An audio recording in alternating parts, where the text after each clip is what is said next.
the topic is the multiverse, and I think we'll end up talking about regulation mostly. This is part of a broader effort, but this slide is, of course, one of my favorite touch points for all things technology is Rick and Morty. This is from season 2, episode 6, The Ricks Must Be Crazy. And I highly recommend you watch it. It's a pretty fun way to think about whether or not people have free will and the meaning of life. But the general plot is that Rick has a spaceship, and what powers his spaceship is actually he created a self-contained entire mini universe, and the inhabitants that evolved spend most of their day on treadmills to provide power for their universe, but Rick sucks 85% of it off to run his spaceship. And then when he goes inside, he finds that the inhabitants of his miniverse have actually created their own mini microverse. And when it gets described to him, and this character actually is voiced by Stephen Colbert, so it's pretty funny. But that leads to this realization, which is that, well, this miniverse actually sounds like slavery with extra steps. So the question is that what the metaverse is? And in talking with my wife, and actually this will resonate with Tim, who will jump on in a second, but she commented today that the word meta is being ruined by big tech. And if you go to the original Greek meaning, the word itself means after or beyond. And if you use it as a prefix, it means transcending or more comprehensive. And it's not clear that Mark Zuckerberg is either transcendent or comprehensive. So this is, for her, this is a classic case of language being appropriated and co-opted by the corporate world. And I know one of the things that we've been talking about is, do we actually come up with another term for this? But I'll bounce it over to Tim to talk a little bit about some of the work that we've been doing that he's been wrangling. And then this will be a jumping off point for us to talk about some pieces of what'll be a broader effort. Thanks, Todd. So yeah, a bit of context, and then kind of get into some of this idea of what's a metaverse, and is a metaverse by any other name the same thing? And as everyone knows, this has come up, whatever it is, this virtual environment, or this confluence of social media and VR and data, whatever it is, we'll get into that. But ironically, although it's not exactly clear what it is, it's a hot topic. And so there have been a number of articles that came up, and we thought, well, we ought to have kind of a panel or a discussion about what's the definition. And Todd suggested, what if we have a little mini world build? And what that means is just brainstorm and imagine, what does this entail? Whatever we call it, what are the boundaries? What are the key ingredients that make this thing we refer to as the metaverse? And how will it change things? What will using it in the future look like? Then once you have that concept of a world, let's have some breakout sessions and think about what are going to be the ethics issues or the policy issues, et cetera, et cetera. So we've started to go down that path, and just took what was going to be a 1-hour coffee discussion, and it became 3 or 4 hours of a sequence of discussions. And a couple interesting things that I think set a platform for further discussions. One, whether you're talking about biotechnology or AI or robotics, a key first step that is often rushed past is to have some common language, if not a definition. Even today, you ask 10 people what AI is, and you'll get 10 different answers. And probably they won't take that step of breaking it down into well, there's a data aspect, there's sensors aspect, et cetera. So understanding what you're talking about, it's kind of like having a common file format for connecting computers. If you don't have that, it makes things very difficult. Not impossible, but it makes it difficult to manage and difficult to discuss. So that was the initial step, was What is a definition? And we found that, well, the definition might change over time. There are different definitions for different people. The definition can depend on your entry point, like technically how you're accessing this thing, or who you are and your background. And so we've got a number of definitions intentionally shown in small font there. And I think if you look at the third one down, it's particularly elegant. But what was more critical when thinking about what role can RAND play was, what are the necessary ingredients? Is it virtual or not? Is it 3D and or 2D, etc.? What are those characteristics that we as RAND should think about? How can we leverage that? How can we use that? Or what are the risks and how do we respond to them? The other thing that was interesting in these discussions is that inevitably we gravitated toward, just half a dozen of us, towards what are the issues and what are the risks? Well, we've got to think about DEI, or there's got to be governance. Okay, but what's this thing mean? What is it? What are the key ingredients? I'm not sure, but boy, this thing's going to be a problem. And it was really interesting. And I think that's that's how we're wired. So all of that to emphasize, it's important to understand, even if we don't have the definition and everybody likes this word or that word, some understanding first of what is this topic, what are the boundaries, and what it is not. And so that leads us to the metaverse. We started to talk about, okay, what is it? What are the affordances? What can it do for you? And then eventually when we get phase 2 of this mini world build, we'll start to think about what are the risks and how could RAND help mitigate them. Hopefully this all comes out. We've got notes from these discussions. We've got some images that are gelling, and we'll come out into sort of a 1 to 2 to 3 pager that'll go public with a high level summary that could hopefully foster additional discussion rooted in a common understanding, a common language. So I think back to you, Todd, but happy to keep talking another 2 hours. All righty. So with that, let's launch off, and we endeavor to have this to be a conversation, but we wanted to create some visuals that would help frame the conversation. So I've put one of the definitions. This is I'm crediting this to Mignano et al. From this year. The metaverse is an emergent yet persistent digital environment governed by code but subject to society.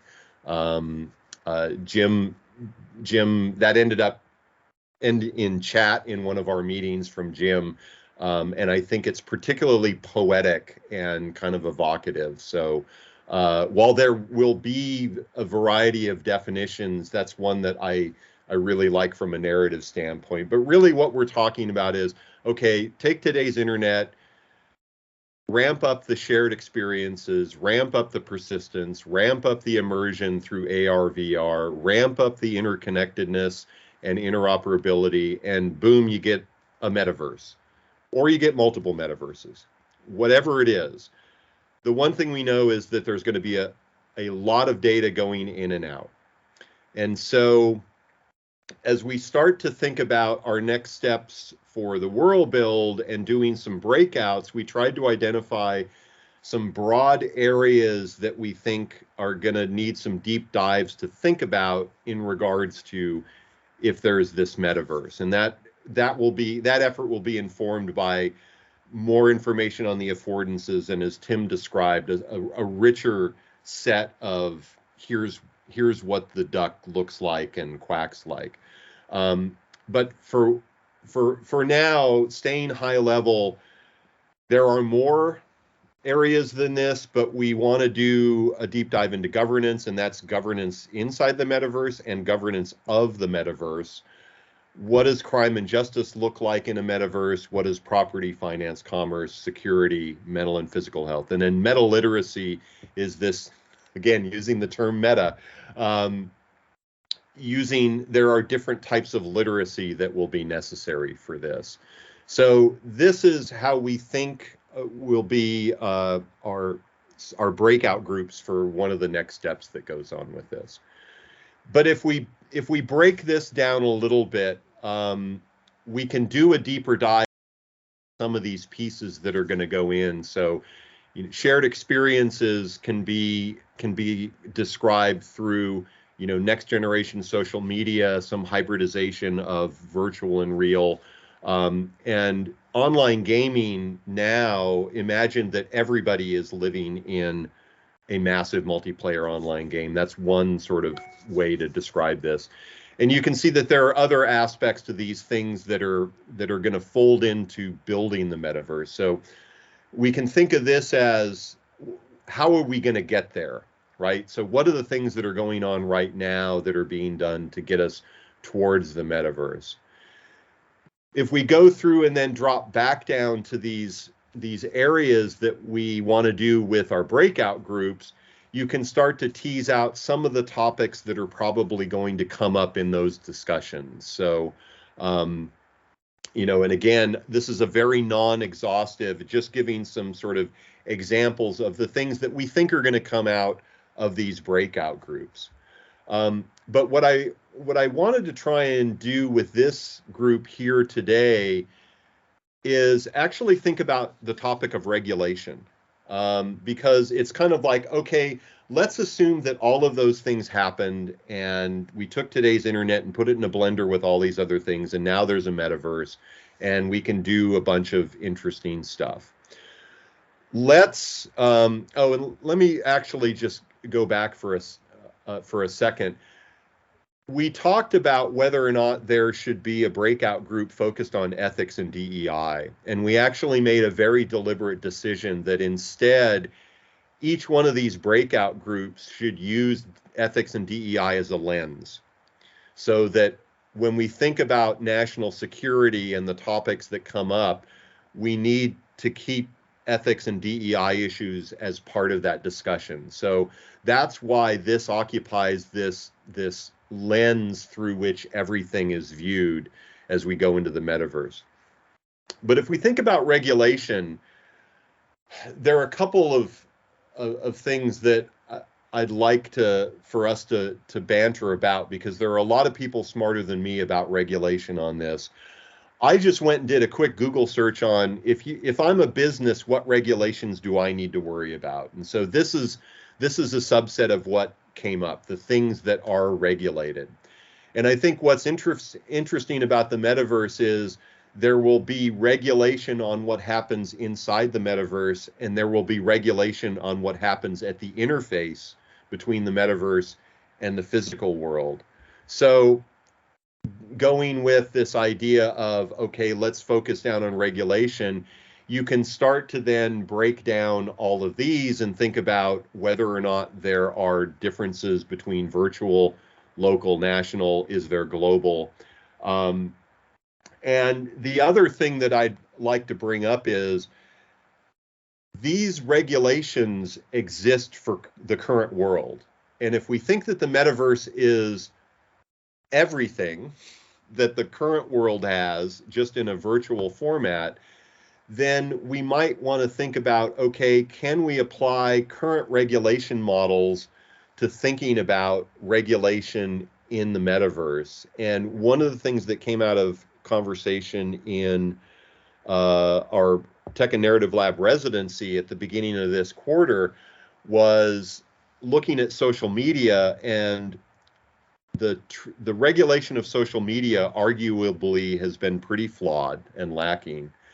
So could we use a different model for that? So for instance, what if we imagined using environmental regulation as a conceptual model for thinking about social media? And so let's say that disinformation is equal to pollution. So you have individual cars that polluted, and you have individual users who spew disinformation, and then you have aggregate large polluters like power companies. So that's a lot of stuff. So I'll basically throw it open, and if anybody has any immediate reactions to this and things that they think are interesting, not interesting, and where we might go with this. And Elliot, yeah, my wife actually brought up critical theory. So you could argue that critical theory ruined meta as a field, but that's a whole other thing. I would say if we're gonna go back to basics, metaphysical was a big thing in the intellectual history of the late 19th century, early 20th century, and kind of during the industrial era, but in a parallel discipline to all of that, and very well prior to our digital non-analog world, but a lot of metaphysical stuff thrown around. William James and that whole crew. So.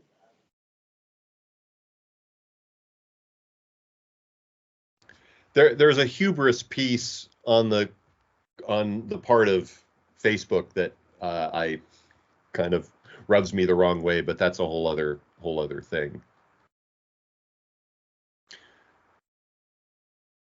So any thoughts about the regulation space? We can also just sort of tease out some of the metaverse stuff, but this is an open forum on this. So this is basically just here's some high level ideas.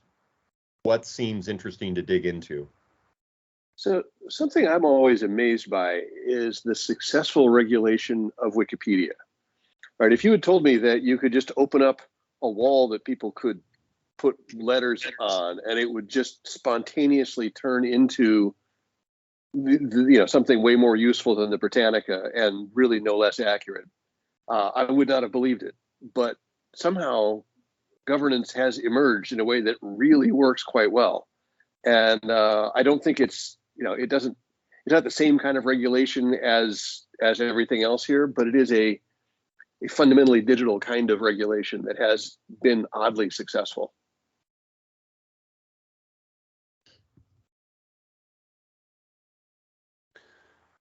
So Keller, you want to broach your what you put into chat? Sure. Sorry, it's not as formed as I would like it to be yet. But I think the existing model that looks closest to a metaverse is the sort of app store-like environment of a smartphone. So whether you're using Android or Apple, or there's a whole Chinese ecosystem that seems to be somewhat more tightly integrated, and you'll have, you can buy apps within the app and set it up that way. But that seems like something that looks a lot like many people adding value, being a part of someone else's owned network, but contributing their own space, it having persistent information that goes between it in various ways. So that to me looks like, if there is something that we reasonably want to call a metaverse 20 years from now, my current baseline expectation is that it will be a lot like those smartphone ecosystems. Is there any reason that we shouldn't think that? So what strikes me, though, is that those ecosystems are all controlled by a single company. And I'm sure that Facebook loves that model. They would love for the one metaverse to be controlled by Meta. But I'm not, which I think is problematic. I'm not saying it's a good outcome. I am saying it is the expected outcome. Right, These right. are different things. Right, but I think that I think the point of why we're trying to dig into this now is that if we don't think that is if we think that's the likely outcome and it's not a good outcome, what can we do now to get away from that path? It would be useful in the light of trying to get away from what we think are expected but probably bad outcomes. It'd be useful to spend some time thinking about exactly what is our theory of a public good in this metaverse setting. What are the goods that we are, the welfare things, the thing that we think is great to have in that universe? What are those things? Because it's not clear to me what we're trying to enforce in the metaverse. Is this like a freedom of speech type of norm that we're trying to enforce? Is this sort of like if we don't have a sense of what is good, then we have no anchor against which to sort of direct our regulatory energy, whatever tools we bring to bear. You know, one of the things, so 2 points to what Ashande said. So one, most directly, we were talking about, okay, what are the affordances? What will this provide? And it came up, well, every so-called affordance has a positive and negative aspect. And it's interesting that you would suggest zeroing in, or at least first consider, what are the positive things it can provide? Because then it at least gives a clue as to how to regulate or where to draw the constraints, kind of thing. Yeah, I think I agree with that. We should be very clear on the affordances of whatever this new tech is. And I think that's going to be super important. But I also think, well, what I'm trying to get at is what is in this metaverse, what rights, in quotes, I don't want to use the word rights because it's not exactly right. What rights are we trying to assure for the future members, future participants in this metaverse? The freedom from being molested in their virtual bodies, the freedom to be able to express their thoughts without interdiction, the freedom from, like, once we know what the technology is and what we can do with it, the question of regulation is less about the technology and more about what we're trying to safeguard for users. And if we don't have that, then there's no reason to try to regulate in a sense. I have a couple of thoughts on that, Oshande. That's very interesting. Because I take it one upshot is that we should start with our values in some sense, as then we're moving out from there. And so should we be clear about the values that we think apply in the metaverse? But that leads me to the question of why we would think that the values that apply in the metaverse are any different than the values and moral principles we have in the existing world, right? And this has been the approach taken, I think, more generally to cyberspace, right? That the same sets of rights, freedom to speak, freedom to assemble, freedom from violence, those also apply in cyberspace. And a lot of the laws that exist, with respect to property or the like, also apply in cyberspace. So I guess, as an answer to your question, why wouldn't we just start from the existing values that we already have in place? And then, we could ask questions about how they extend to the metaverse, but then that already gets to sort of the different possibilities and whether it will be captured by, centralized corporate entities to co-sign on Keller's prediction there. So that's a fair perspective. Like, at least the decisions we make on the values, I don't have a preference on exactly how that decision is being made. Let's anchor on what we already have in the public space. So Ben, I think I agree, and one of the things that we've got in our working document is that the metaverse is basically the same as the analog universe, and Cord posted in chat about the mapping of what the difference is between the physical world and between our physical universe and the metaverse. And I think we're ending up doing some of that. And I think some of this diagrammatic work is to try and tee up those conversations, because I think if you think about regulation of media and advertising, there clearly is regulation around media and advertising in the physical world, and that some of those things that translate very well, that there is an analog for that, or an analogous, I shouldn't, because I use analog as a term of art, an analogous digital version of that those apply. I think where it gets interesting is the things that can take place in the metaverse that can't take place in the physical world. So what if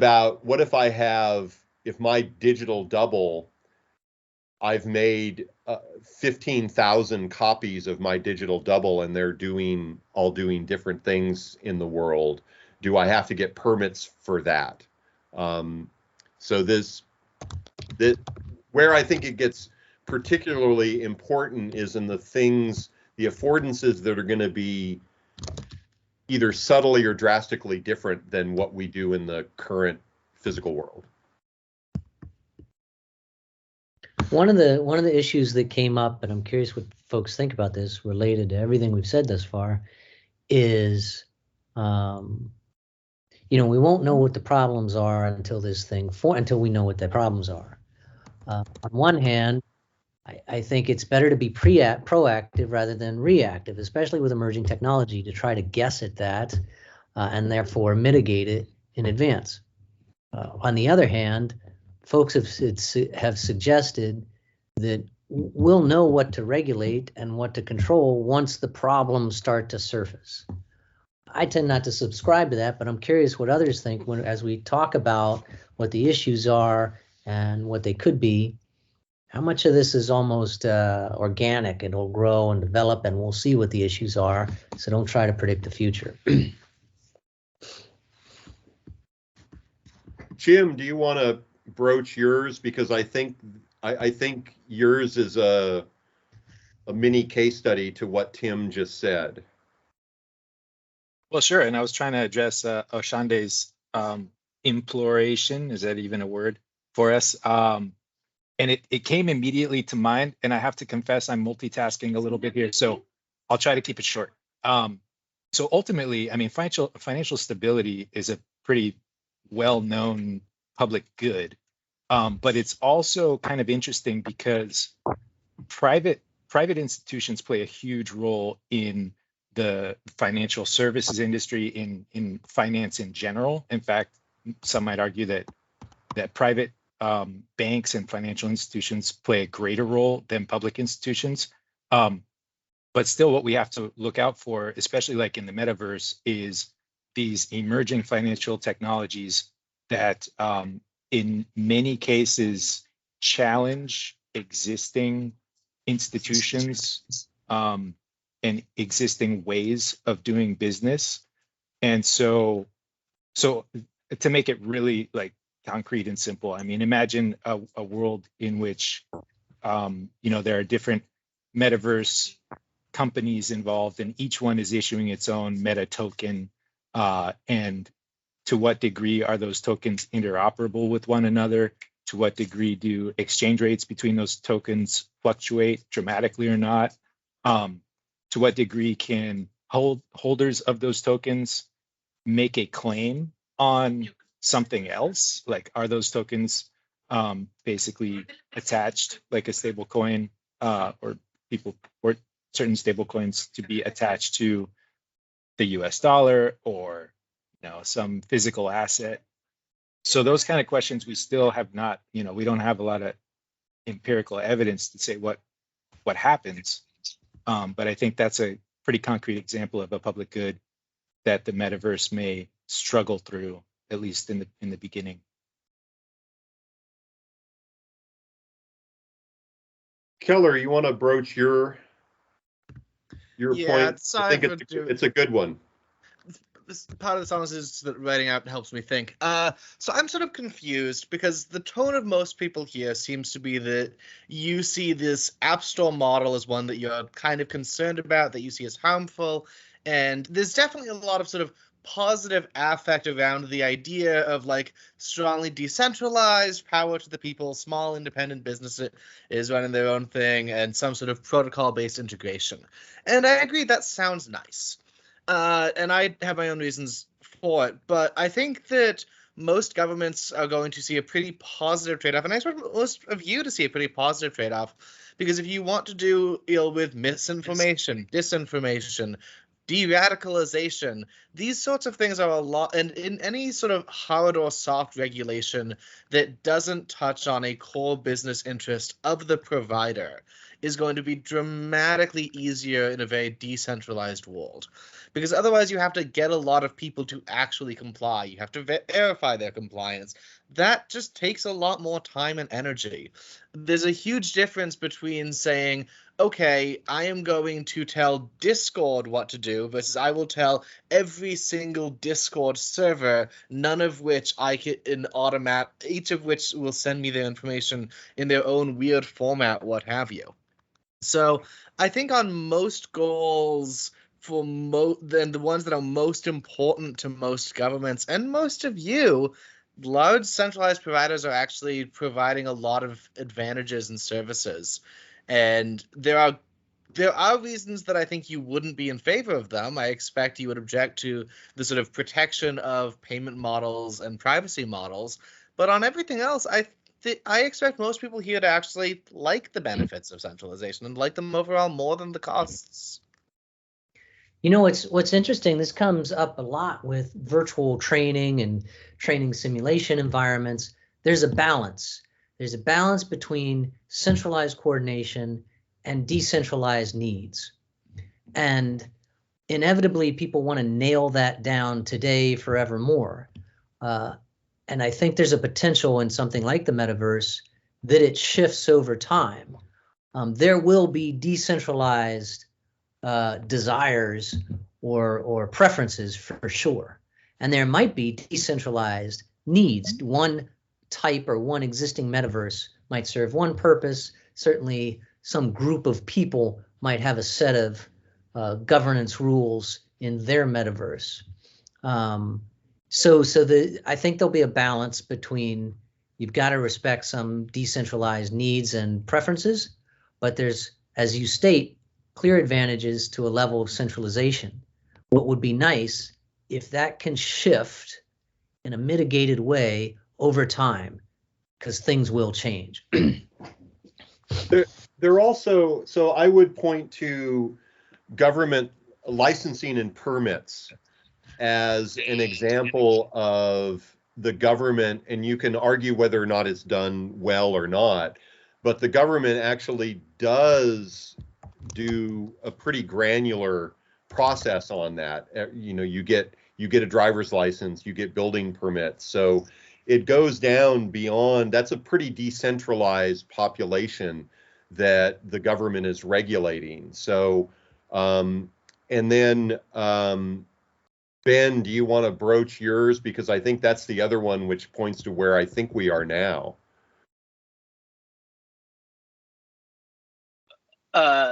Sorry, Todd, you mean in particular just the downside of centralized entities? Well, yeah. Well, I think the challenge becoming when the single providers become bigger than what the government is able to wrangle, and we have this whole global problem because they're operating across traditional borders. Yeah, I mean, I think the problems are, to my mind, pretty evident. I mean, just seeing the ways in which the government for years hasn't been able to pass even basic privacy legislation. You know, and tech companies do a lot of lobbying and just frankly have a lot of power. I mean, they are the ones collecting information, and the government becomes increasingly dependent on them for them to enact their own services. And so one thought I have is the role of the government in itself trying to develop its own type of metaverse that might be in competition with or complementary to other private sector run metaverses. And, you know, I presume the government one is not going to be nearly as flashy, but maybe that's where a lot of the public good provision can be more readily provided, and where you actually realize some of the benefits, new forms of governance and the like outside of corporate capture. There was just, I'm sorry, I see now there's a hand up, but real quick, there was just an article on the Space Force buying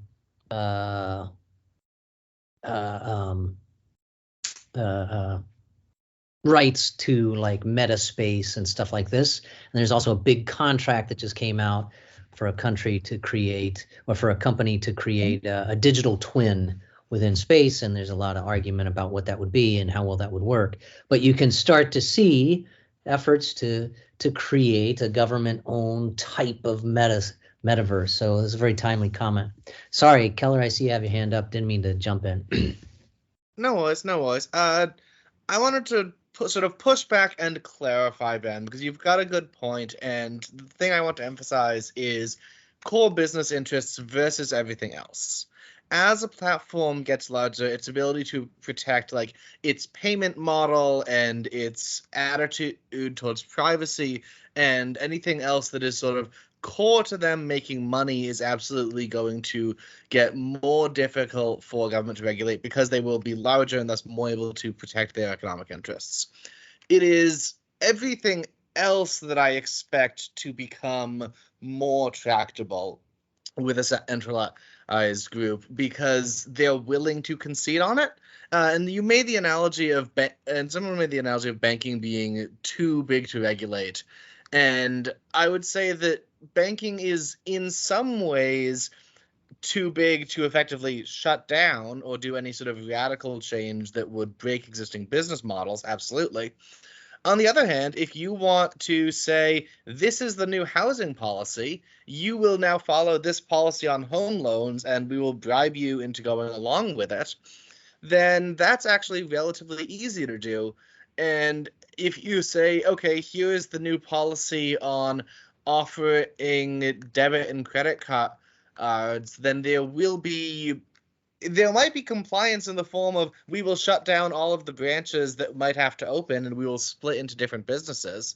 But it is certainly possible to regulate something that is not in the core interest of a company. And so if you want to say ban pornography on Tumblr, to pick a famous example, that is something that you can effectively do, right? And there was the Obama era program to like push to limit banking services to various morally offensive companies.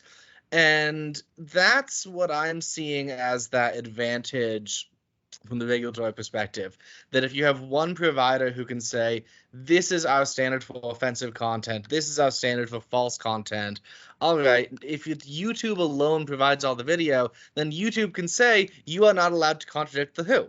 And then, all right, you say that Taiwan exists, congrats, you've been shut down. Not that I have any grudge against the WHO whatsoever, sorry. But that's the sort of thing where if you have 5,000 providers, it's much harder to shut down and get all of them to agree and get all of them to implement and verify that all of them are implementing.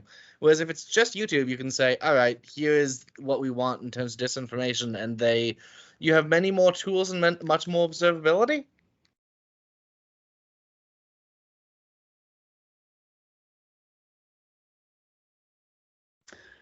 So does that fly in the face of antitrust regulation? Is that basically us admitting that we can't do antitrust and we can't get granular, so we basically cede, we surrender? I mean, I think another framing would be that you expect the metaverse to be effectively a public utility. So all right, so that was so environmental regulation. Another thing that came up in our discussion in the residency was, is it a public utility and do you regulate it that way?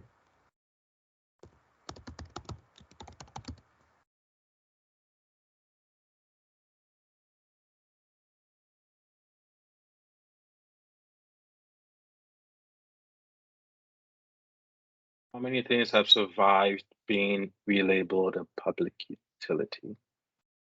Like water, electricity, anything else?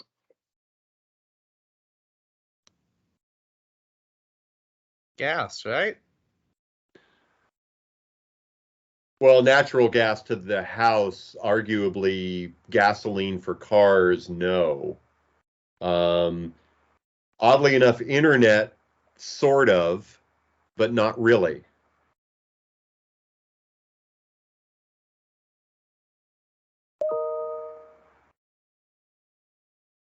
Yes, I guess I'm asking first principles questions in the sense of what makes something eligible to be a public utility? Is it because it's so fundamental to live in a good life, or is it just because we're trying to prevent monopolies that make for price gouging? Like gasoline is one example that's fundamental to public life, but it's not private. It's not a public utility, and somehow, I don't know. I guess that's not clear to me. What's the foolproof argument for making something a public utility versus not?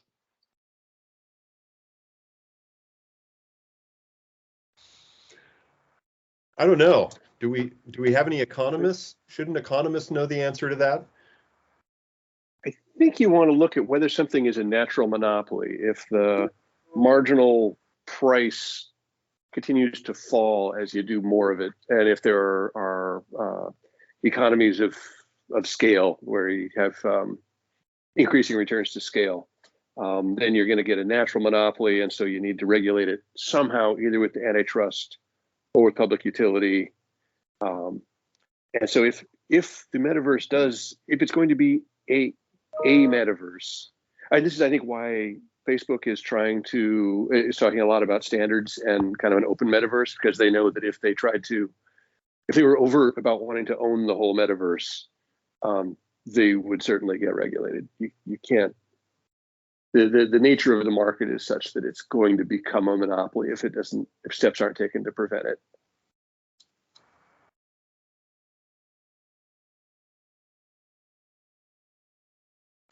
So, Elliot, do you want to voice your point about the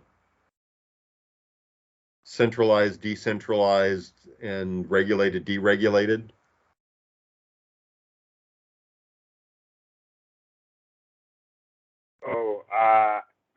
No, I don't think I have anything to add to it. I'm actually currently editing it, but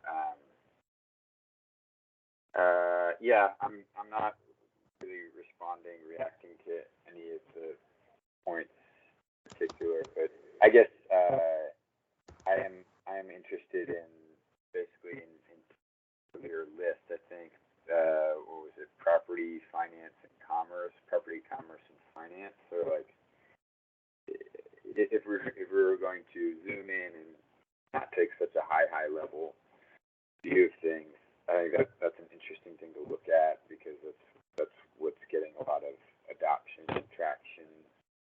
And blockchain is such a big component of the metaverse, and its most successful application so far has been in creating these new currencies, and which kind of threatens central banks, threatens retail banking in some ways. So yeah, I don't want to derail it and put us down a rabbit hole, but I think talking about things a little bit more narrowly is interesting, because on the one side, I think you got what Facebook is doing, which is, I think, to me, it's just kind of copying whatever that video game was that came out in like 2016, 17 with the dancing and stuff. I feel like they had like the original metaverse. Fortnite, like Fortnite is doing it for like entertainment, and now people like are talking about it very seriously, and it's getting a lot of investment. But I think fundamentally it's still just like a fun thing, and we're not gonna transfer everything into the metaverse. But some utilities will operate there, the less tangible, less material ones. We're not gonna have energy and gas in the metaverse, but we will have banking and data. Any valuable data is going to be in the metaverse. So I think and actually you can go back further to Second Life, predating Fortnite, and their MMOGs have been massive multiplayer online games, have been around for actually a long time. So long in internet time scale, not in technology time scale. I think it's an interesting question to think about what will be the public utilities in a metaverse. So it won't be, well, maybe it will be natural gas and electricity. I don't know. Yeah, this all gets very confusing and very, very fuzzy. it's there's there's a lot. Mo. Yeah, this discussion actually reminds me of the digital bill of rights. There was a discussion around that on this topic to have basically somehow universal digital bill of rights somehow to guarantee some basic rights for users. And part of that was the having access to the internet, not limiting the internet access. Because one thing which you see is like different countries have different regulations on the internet side, or they have their own somehow internet network like China. There's a wall, digital wall around the country somehow that allows some certain information to get in and some not. Or they somehow enforces regulations that companies like LinkedIn have to follow, or Google has to follow. And this is I don't know, like probably the issue is how to, it's more like some of the fundamental issues globally that hasn't been resolved yet in the age of internet. Then you move to the a deeper level and then higher level of that and multi-layer of that, and then the same issues persist on top of new additional issues. And it's more like global governance issues. It's not just one nation, it's a whole bunch of nations across the world that need to talk and come out with some basic rights, if we say, to agree on. And don't know, it's like a complicated issue. So I think this is what gives me the most heartburn on this, which is if you make the argument that the metaverse is today's internet plus extra capabilities, we haven't figured out a whole bunch of issues with today's internet, and now we're just going to make it more interconnected and more and increase capabilities, and we still haven't it's kind of like, Web 5.0, and we still haven't gotten Web 2.0 right. So, Oshunde, you want to broach that vocally? No. I just, every time I hear the word rights, I've trained my head to start thinking about who actually has to enforce those rights, who actually has to provide what's asserted in those rights. And half the time I have trouble answering that question. So when we talk about a digital bill of rights, I'm like, yeah, that's great. We want it. Most of the time when people talk about rights, I feel like they're talking about things that would be nice for the world to provide to people. And that doesn't seem like a viable / effective way of achieving a good. But I don't know, I might be wrong.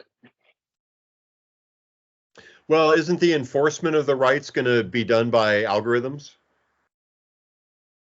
All powerful AGI algorithms that we are just 5 years away from. Okay, yeah, I can see that. But yeah, Ben has a clearer discussion of what I'm trying to get at, the idea of positive and negative rights. And I think whenever I hear rights, most of the time when I'm worried, the ones that worry me the most are positive rights, the ones that require the provision of something without a statement of who's responsible for that provision. The negative rights, like the right to sort of like being free from certain forms of interference. I can understand that better than the positive rights.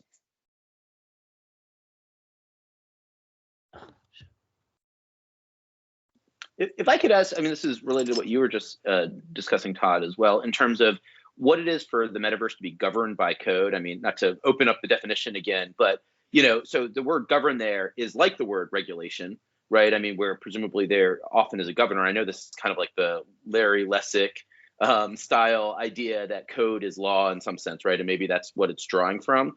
But I mean, there's a sense in which the code, constitutes the metaverse in some sense. But a lot of the governing wouldn't necessarily I would say I wouldn't leave that to the code. I want the elected representatives of the people actually doing the governing. And maybe that's just, what we're distinguishing between governance and regulation. But I do think, a little clarity on the relationship between those two ideas is useful, especially if, like, on the regulatory side, that stuff presumably that humans will be doing and enforcing. Yeah. Hey, So Todd, could I jump in there? yeah. Yeah, so bingo, Ben. The Lessig idea about code is law is exactly what I had in mind with the governed by code clause. But don't forget the subject to society clause. I was trying to capture a lot of our discussion was around like the metaverse being digital in infrastructure sense and operating on digital principles. But we kept looping back around to how it was influenced by society and how society, whether however you define society, plays a role. And so I think that's the purpose behind having those two clauses immediately follow one another. Maybe subjects to society should come first, or maybe governed is not the right word to use when describing the code aspect. But I hope that addresses, what you're getting at there. Yeah. How about controlled by code? We could make it even more provocative. I think that's a better description. Yeah, I think governance has a lot to do with translating values into policies, rather than enforcing the policies. So the code enforces the policies, or controls what you can do, but it doesn't decide what you can do. The algorithms don't decide what is and is not allowed. They just do and don't allow you to do it.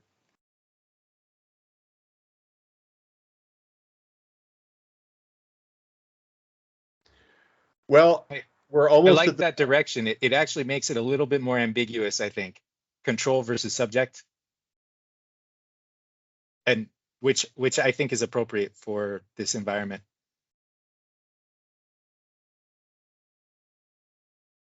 so I think, yeah, I mean, governed implies humans, but I'm still not sure. I mean, I think the whole bail bonds AI snafu has led me down dark hallways about where we're headed with this, about governance. But I think that's another conclave. Any last comments before we wrap here? This has been extremely helpful for me, at least, and very interesting.